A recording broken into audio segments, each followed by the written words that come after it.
Streaming now, this is the Wood TV Live Desk.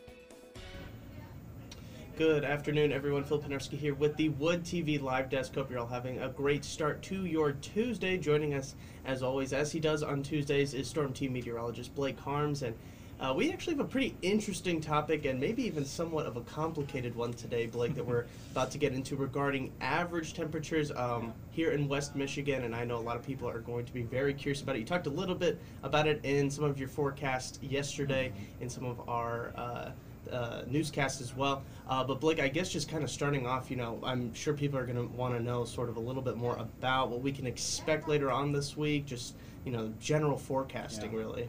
Well, the sunshine today is just absolutely terrific. Right. Temperatures are already in the upper 30s to low 40s, and it's going to continue to warm into the afternoon, up into the mid 40s for most, with the sunshine sticking around. A bit more in the way of cloud cover tomorrow and Thursday, but still quiet.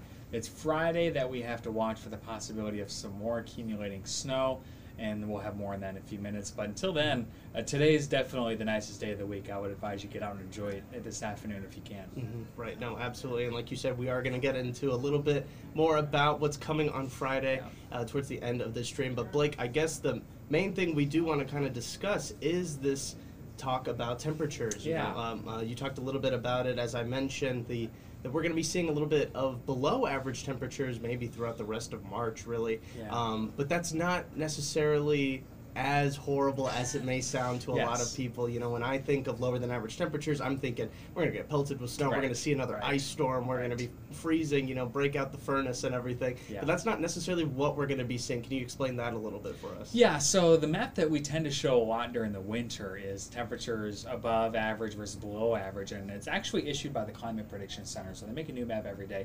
And the one I have for you is for the next 6 to 10 days. This one, it takes us through the second third of the month, March 14th through 20th. For much of the eastern United States, you notice that it's below average temperatures. So if we were to show this in January, when the average high is 30, you would think, well, really cold air is probably coming. But it's important to note, and the main reason why I want to bring this up today is because even though we keep showing these maps, our average high is now into the 40s. So even if we do see below average temperatures, our below average now is really like low to mid 30s, and that's what we're kind of forecasting into next week. So even though it doesn't look very nice on the map, it's not as rough as it would have at the same map would mean in January or February. Right, absolutely. And I think that is sort of the main thing that we did kind of want to discuss and let people know that while we are calling it lower than average, because it is technically lower than average, it's not going to be this winter wonderland potentially.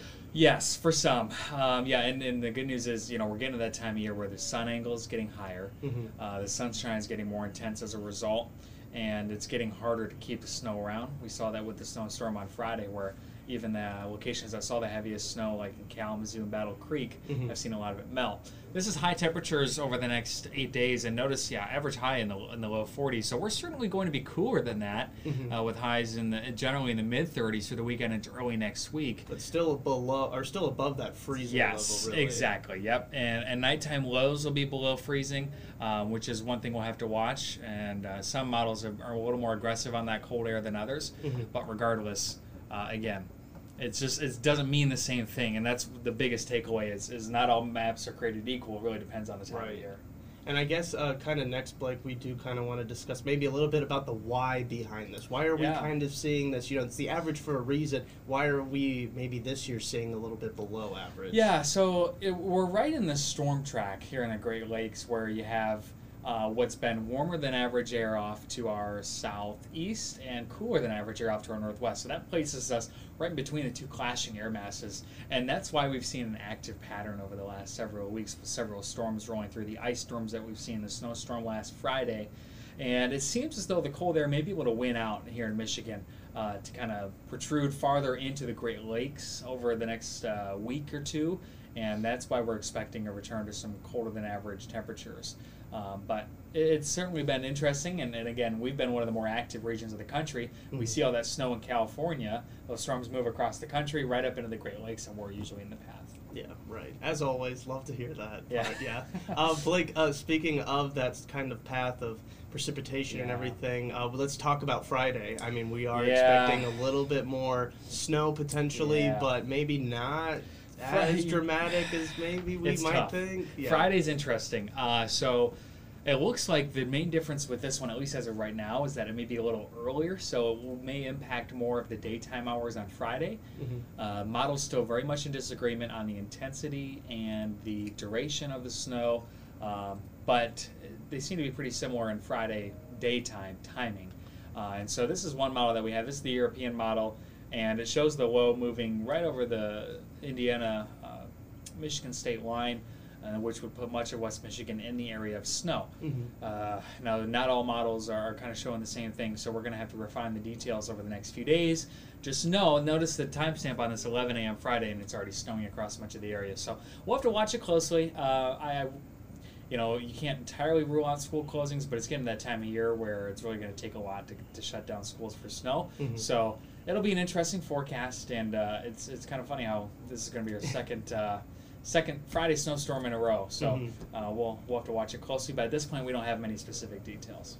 Yeah, no, and we'll definitely be keeping an eye on it. And I know you and the rest of the Storm team will be on top of it, as you guys always are. Blake, we want to thank you again for stopping by the live desk. We do love doing these on Tuesdays. And I do want to ask everybody that is watching, if you've got questions, weather-related things that you kind of want us to maybe dive a little bit more in depth on, please leave them in the comment section. We'd love to take a look at them. I know Blake is always on top of everything, so he's always going to come with all of the knowledge, and I'll be there to ask him all of the questions. So, Blake, thank you so much for stopping by. Yeah, thank you, and hopefully I have some better news next week that doesn't involve cold air and snow. Right, no, definitely. And I want to thank everybody else for tuning into the latest edition of the Wood TV Live Desk. I'm Phil Penarski, and we hope you have a great rest of your day.